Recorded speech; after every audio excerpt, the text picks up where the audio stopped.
मित्रांनो, आपण शिकत आहोत चौथं प्रकरण वसाहतवाद आणि मराठी। यापूर्वी आपण 5 भाग लक्षात घेतलेले आहेत। आता आपण या प्रकरणाचा भाग क्रमांक 6 लक्षात घेणार आहोत। हा भाग क्रमांक 6 इंग्रज मराठे यांचे राजकीय संबंध कसे होते हे आपण इथे लक्षात घेणार आहोत। छत्रपती शिवाजी महाराजांनी मराठ्यांची सत्ता स्थापन केलेली होती आणि हीच मराठ्यांची सत्ता इसवी सन 1818 मध्ये इंग्रजांनी लयास आणलेली आहे।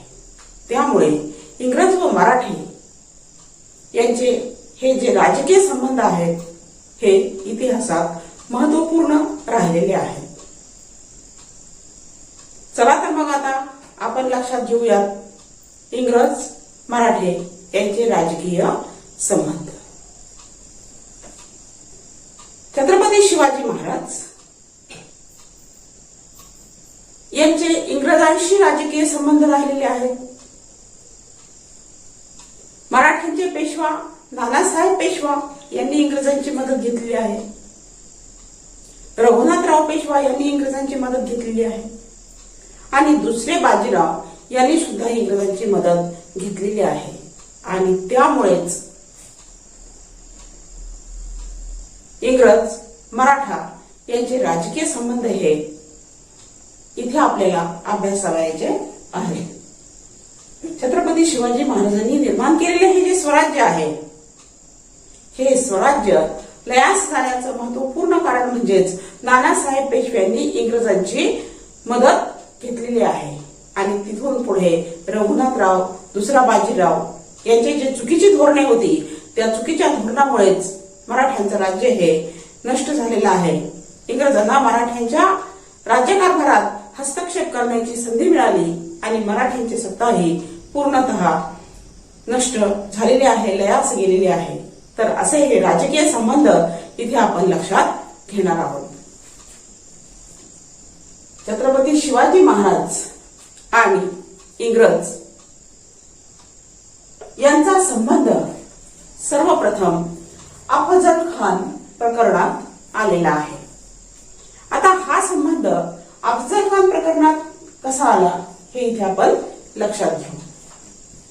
दाभोळ बंदर यापूर्वीच सन 1659 मध्ये अफजल खानची स्वारी स्वराज्यावर आलेली होती आणि यापूर्वीच छत्रपती शिवाजी महाराजांनी दाभोळ हे बंदर जिंकून घेतलेले आहे।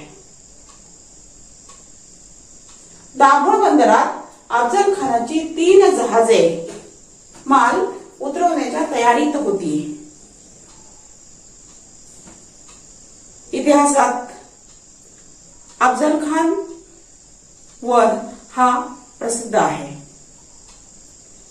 हिंदवी स्वराज्य नष्ट करण्यासाठी छत्रपती शिवाजी महाराजांना जिंदा या मुर्दा पकडून आणीन अशा प्रकारची प्रतिज्ञा करून स्वराज्यावर चालून आलेलं अफजल खानाचं हे मोठं संकट होतं। मात्र छत्रपती शिवाजी महाराजांनी मुत्सद्देगिरीने या संकटाचा सामना केलेला आहे आणि अफजल खानाचा वध हा केलेला आहे। अफजल खान हा ठार झालेला आहे। खानाच्या मृत्यूची बातमी ऐकताच खानाचा दाभोळ येथील प्रतिनिधी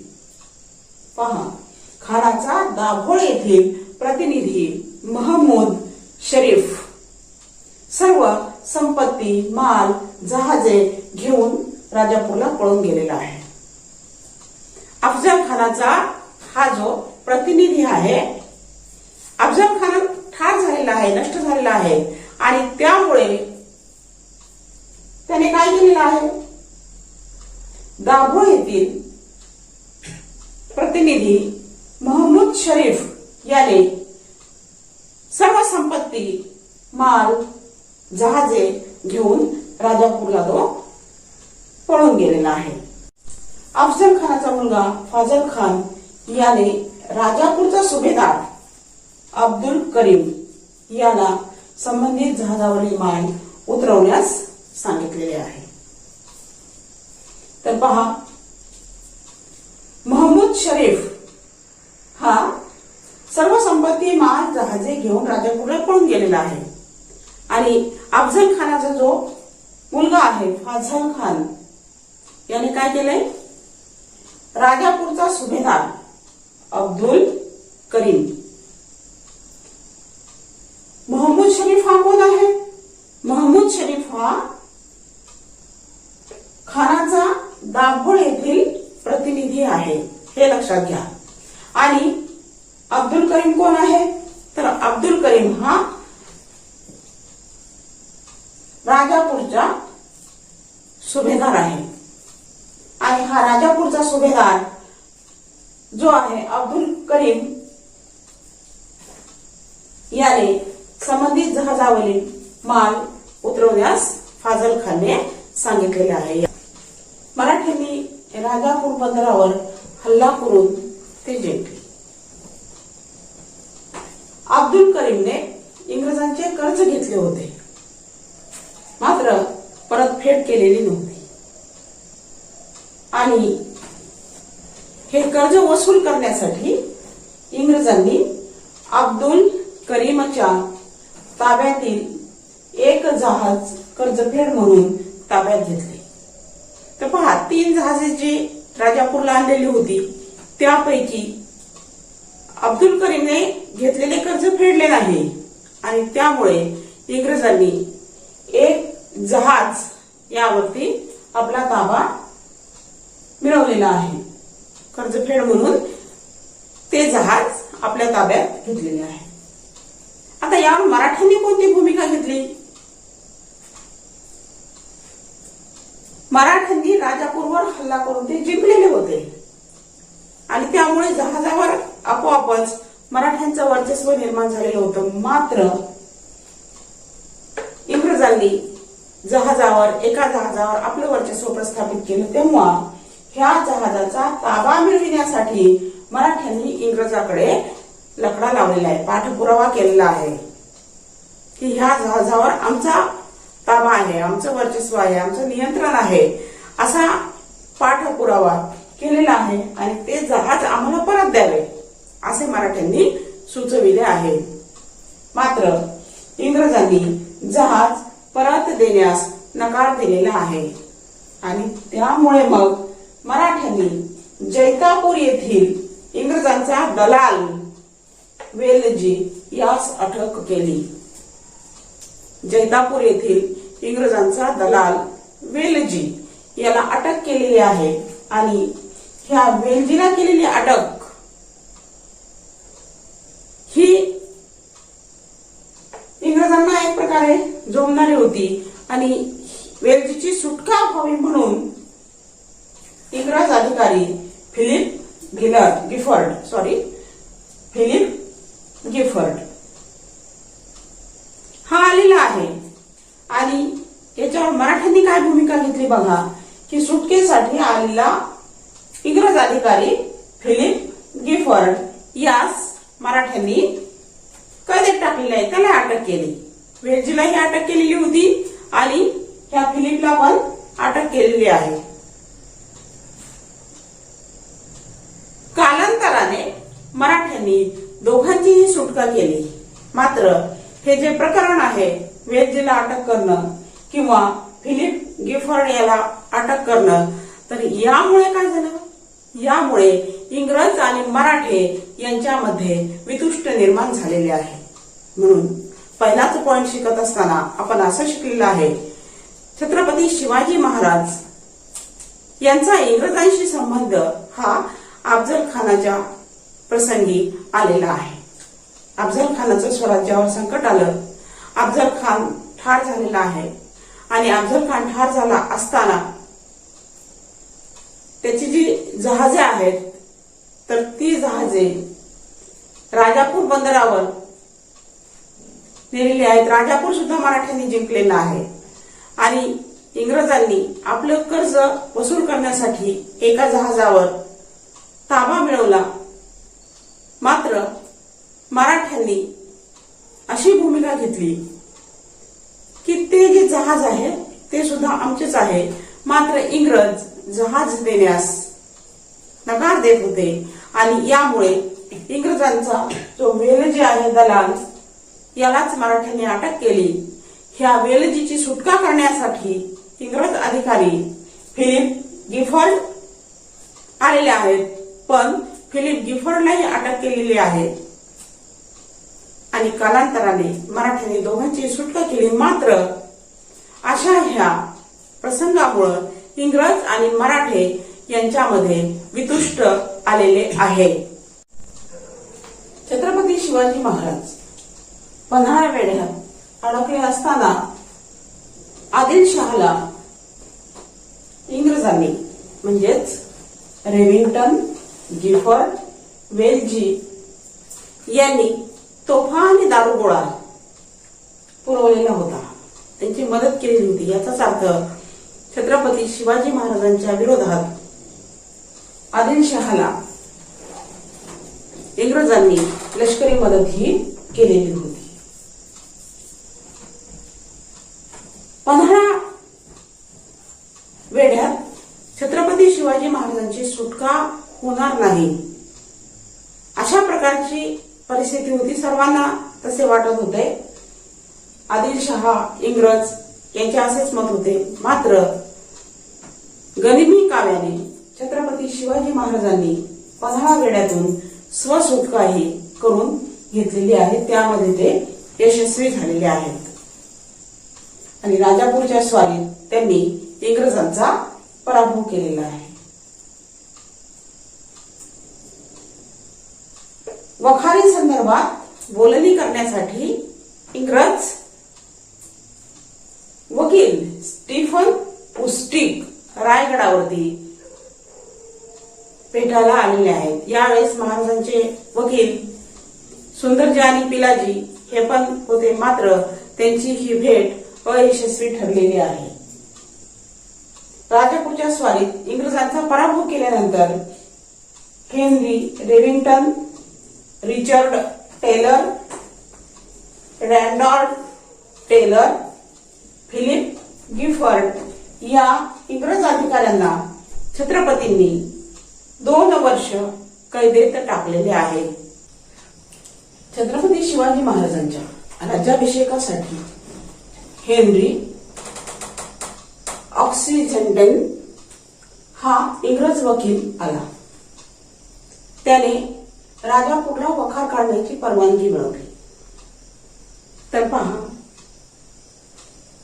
राजापूरला वखार काढण्याची परवानगी ह्या इंग्रज वकिलाने मिळवलेली आहे. हे सुद्धा इंग्रज मराठे संबंधामध्ये महत्वाचे आहे.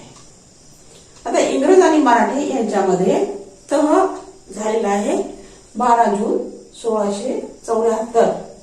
इंग्रज मराठे यांच्या तहावर सह्या झालेल्या आहेत आणि काय ठरलेलं आहे, अटी काय आहेत, ह्या आपण लक्षात घेऊयात. ह्या तहातील अटी पुढील प्रमाणे आहेत.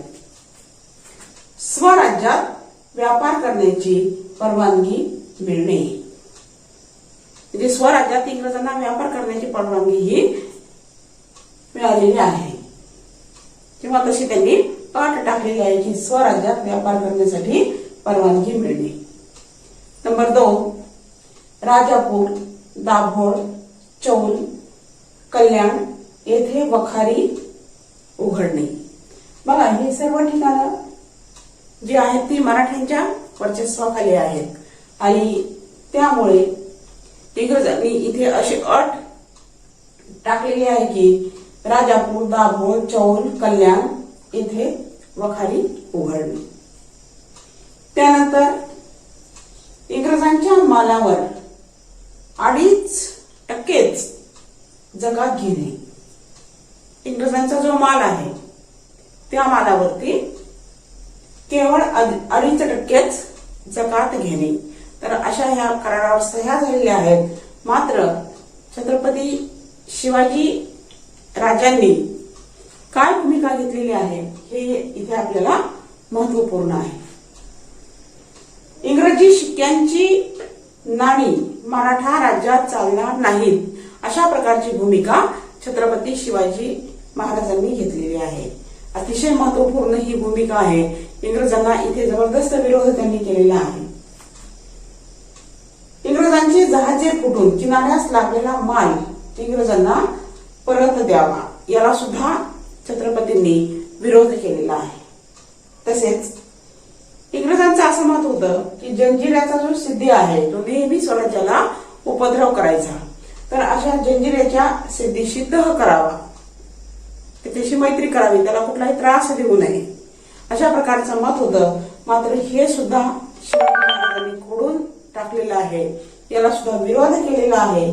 आणि छत्रपती शिवाजी महाराजांनी इंग्रजांना असा विरोध छत्रपती शिवाजी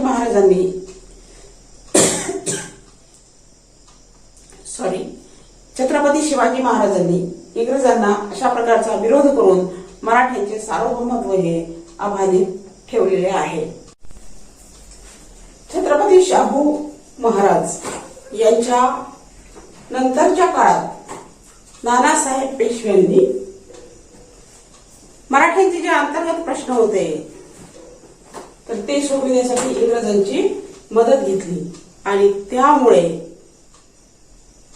इंग्रजांना मराठ्यांच्या राज्यकारभारात प्रवेश मिळालेला आहे. बघा, हा अतिशय महत्वपूर्ण मुद्दा आहे की इंग्रज मराठ्यांच्या राज्यकारभारात हस्तक्षेप कसे करू लागले आणि हा जो हस्तक्षेप आहे तो थेट दुसऱ्या बाजीराव यांच्या काळापर्यंत टिकून राहिला आणि मराठ्यांची सत्ता कशी लयास गेली. तर नानासाहेब पेशव्यांनी इंग्रजांची मदत घेतलेली आहे आणि त्यामुळे इंग्रजांना मराठ्यांच्या राज्यकारभारात प्रवेश हा मिळालेला आहे. नानासाहेबांच्या नंतर थोरले माधवराव हे पेशवेपदी आलेले आहेत आणि हीच गोष्ट रघुनाथरावांना आवडलेली नाही. रघुनाथरावांना स्वतः पेशवेपद हवे होते आणि हे पेशवेपद मिळविण्यासाठी ते पुन्हा इंग्रजांच्या आश्रयाला गेलेले आहेत. पेशवेपद मिळविण्यासाठी रघुनाथरावांनी इंग्रजांची मदत घेतलेली आहे आणि त्यातूनच इंग्रजांचा वकील पुण्याच्या दरबारात आलेला आहे. तर पहा, पुण्याचा दरबार आहे, पेशवे पद जे आहे किंवा पेशव्यांची जी सत्ता आहे ती पुण्यावरून चालत होती आणि पुण्याच्या दरबारात आता इंग्रजांचा वकील हा आलेला आहे. ही बाब अतिशय महत्वपूर्ण आहे.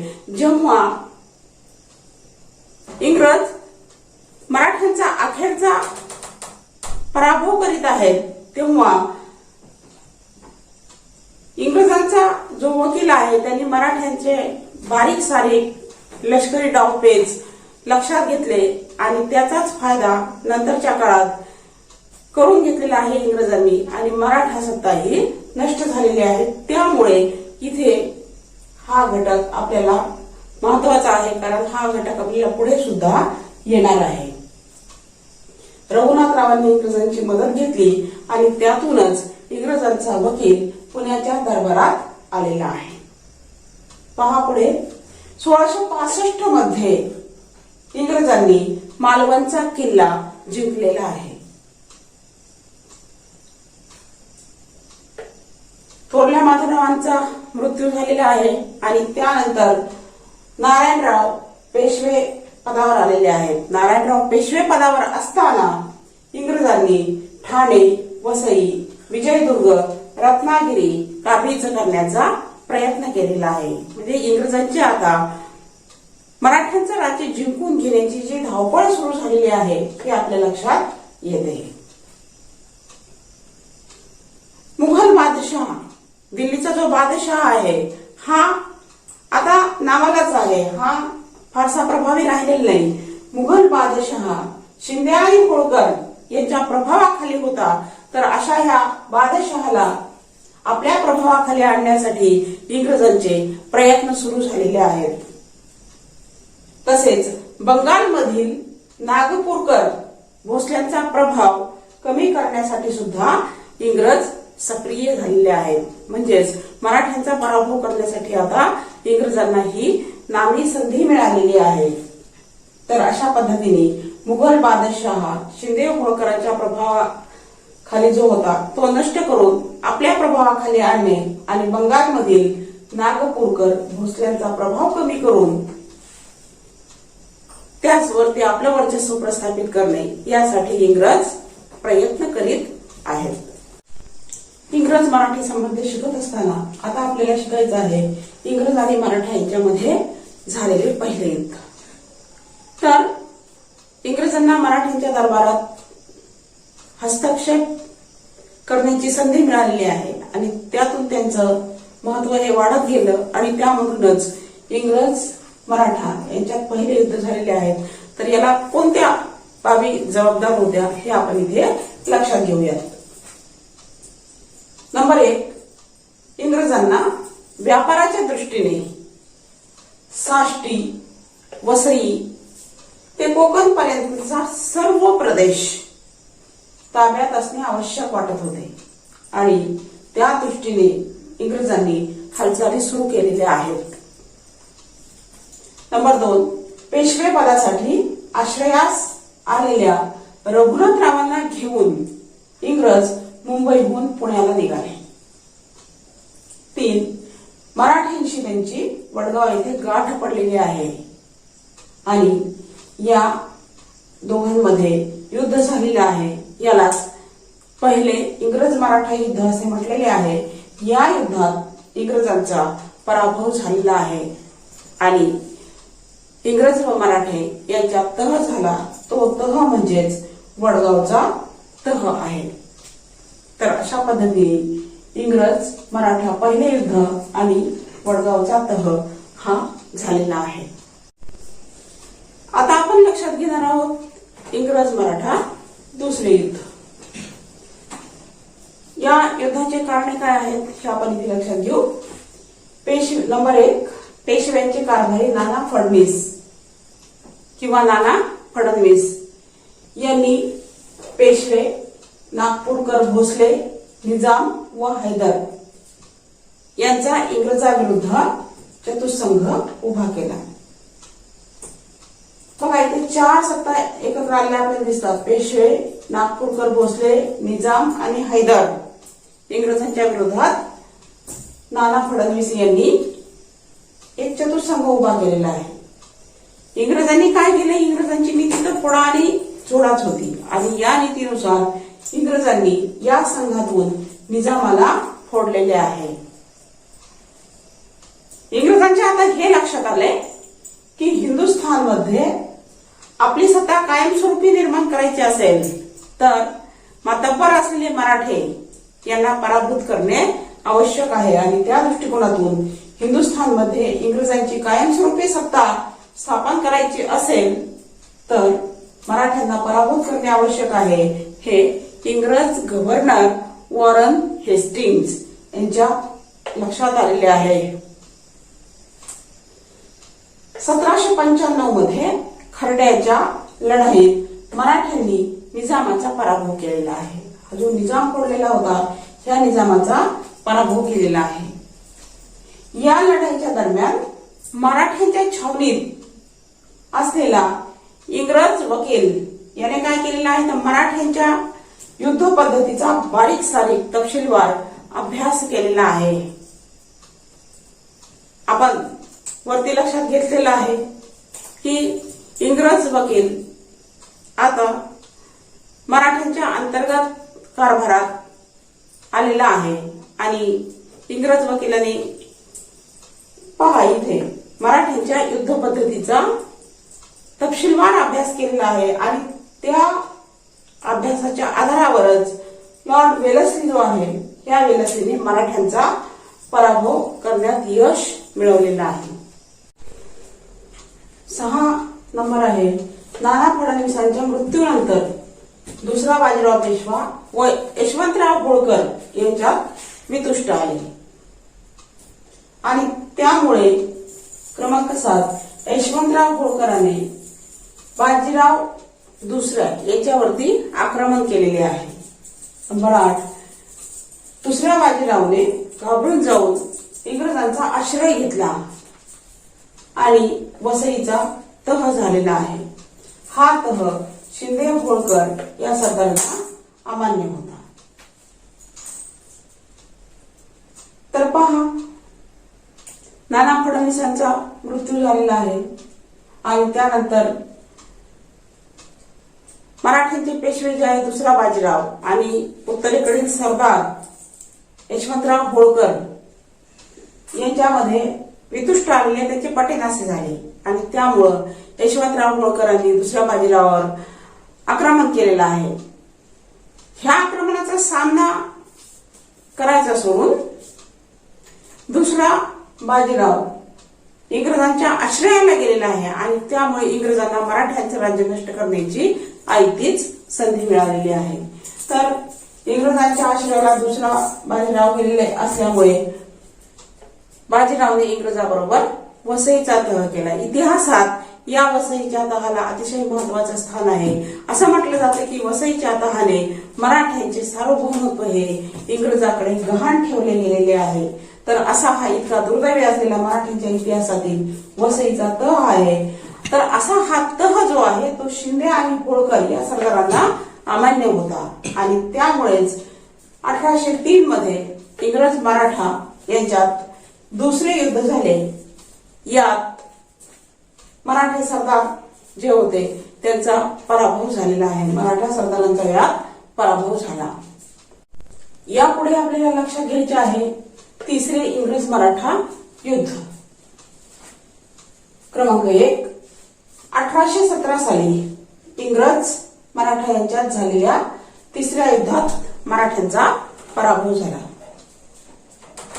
1818 साली मराठ्यांची सत्ता ही पूर्णतः संपुष्टात आलेली आहे. आणि नंबर 3, इंग्रजांनी दुसऱ्या बाजीरावला वार्षिक तनखा देऊन कानपूर जवळील विठूर येथे ठेवलेले आहे.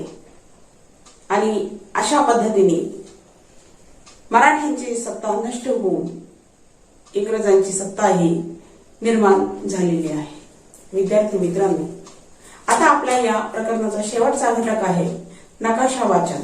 तर नकाशावरती आपल्याला प्रश्न विचारले जातात. तर आता आपण पाहूयात नकाशा वाचन यावरती नेमके कसे प्रश्न विचारले जातात. तर चित्रामध्ये तुम्हाला पुढे नकाशा दिसत आहे आणि त्या नकाशावरून आपल्याला कशा प्रकारचे प्रश्न विचारले जातात ते इथे आपण लक्षात घेऊ. तर बघा मित्रांनो, नकाशा तुम्हाला दिसत आहे आणि या नकाशामध्ये आपल्याला परीक्षेत कशा स्वरूपाचे प्रश्न विचारले जाऊ शकतात ते इथे आपण लक्षात घेऊ.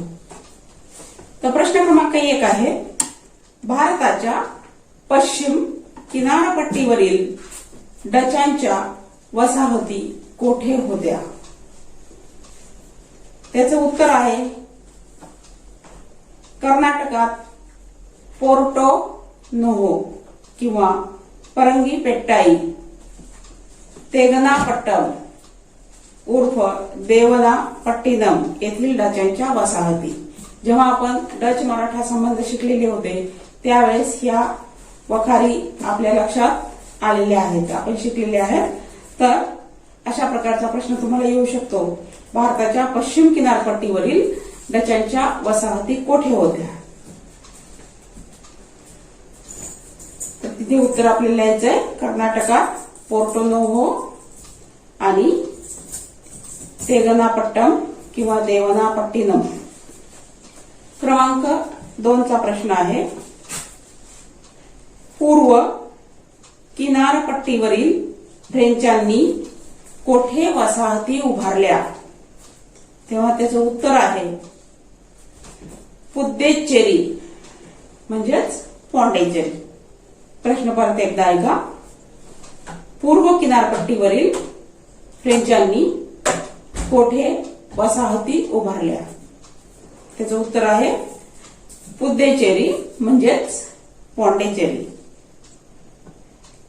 क्रमांक 3 चा प्रश्न आहे, आग्रा आणि अलाहाबाद येथे कोणाची वखार होती? आपल्याला नकाशात इथे वखारीचा उल्लेख नाही, मात्र या भागावर मुघलांची सत्ता होती. 4 क्रमांकाचा प्रश्न आहे, मध्य भारतातील मराठी घराणे व त्यांची सत्ता कोठे होती? प्रश्न परत एकदा ऐका. मध्य भारतातील मराठी घराणे व त्यांची सत्ता कोठे होती? याचं उत्तर आहे धार पवार. इंदोरला होळकर, ग्वालियर शिंदे या घराण्याच्या सत्ता होत्या. उत्तर परत एकदा ऐका. धार या ठिकाणी पवारांची सत्ता होती, इंदोर येथे होळकरांची सत्ता होती आणि ग्वालियर येथे शिंदे घराण्याच्या सत्ता होत्या. क्रमांक 5 चा प्रश्न आपल्याला लक्षात घ्यायचा आहे. मराठी सत्तेचा विस्तार उत्तर व दक्षिण दिशेला कुठपर्यंत झाला होता? मराठी सत्तेचा विस्तार उत्तर व दक्षिण दिशेला कुठपर्यंत झाला होता? उत्तर आहे उत्तरेला अटक आजच्या पाकिस्तानात पर्यंत व दक्षिणेला तुंगभद्रा नदीपर्यंत. उत्तरेला अटक पर्यंत व दक्षिणेला तुंगभद्रा नदीपर्यंत. प्रश्न क्रमांक 6. पश्चिम किनारपट्टीवर पोर्तुगीज वसाहती कोठे स्थापन झालेल्या होत्या? उत्तर आहे गोवा, ठाणे, वसई. प्रश्न परत ऐका. पश्चिम किनारपट्टीवर पोर्तुगीज वसाहती कोठे होत्या? गोवा, ठाणे, वसई. 7 क्रमांकाचा प्रश्न आहे. इंग्रजांच्या पूर्व व पश्चिम किनारपट्टीवरील वसाहती कोठे होत्या?